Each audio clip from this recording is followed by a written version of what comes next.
voalohany indrindra aloha tena faly afaka manatrika an'ity fampirabana tratry ny taona ireo le antoko politika izay samy manana ny etaetany ary mangataka ny hoe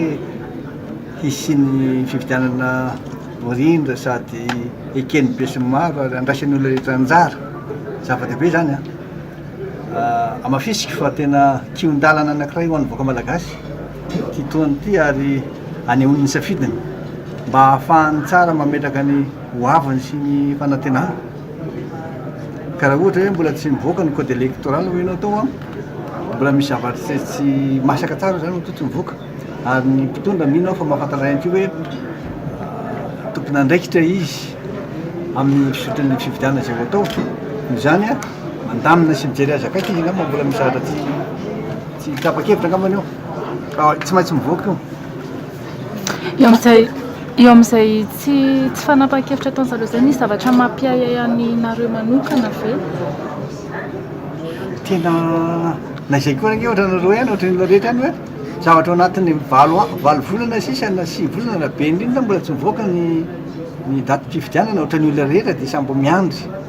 manantena hoe rovina re izy nivoaka ary mino aho fa tena adyhevitra be eo angamba tonga tsy hivoaka satria mbola ampiantso ny fivoriana tsara-potoana izay ataon'ny parlement ary ihany koa tsy maintsy andinika sy anapa-kevitra momba zany zareo amin'ny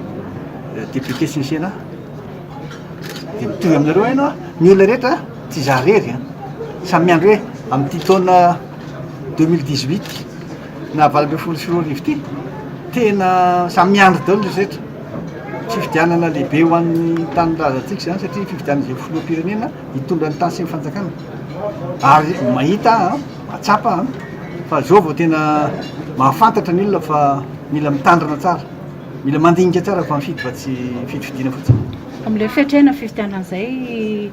mandeha ny feo amin'izao fotoan'izao hoe mety sy ny fifanantonana eo aminao sy ny filohan'ny tetezamita manaona no mety famarinana izay za nge mifanatona amin'ny rehetra mihitsy tena mifanatona mihitsy satria tsy maintsy miresaka aloha tsika aiza ny sy ny filaminana sy fandaminana ny fividianana mba hisotra tsara raha tsy mifanatona dia mifanazava raha misy zavatra tsy hitovizan-kevitra na misy foto-kevitra tsy mitovy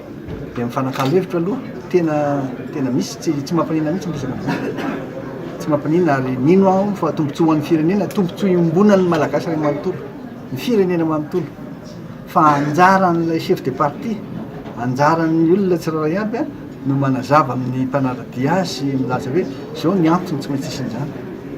ny tena ezahana mihitsy ny tsy isiny dia ny iverenan'ny crise tena fa tsy afaka mihetsika tsy afaka miteny marefy dia marefy mivoaka malagasy ankehitriny ka noho izany tsy maintsy manana faharetana aloha izy ary fatoka isana indrindraindrindra matoky zay olona mitondra azy ary farany tena hita fanovana eo amin'ny fiainana zay zany atao ka na miresaka amin'ny tetezamita na miresaka amin'ny tetezana misy andro fotoana zao tsy mampanina mihitsy fa miresaka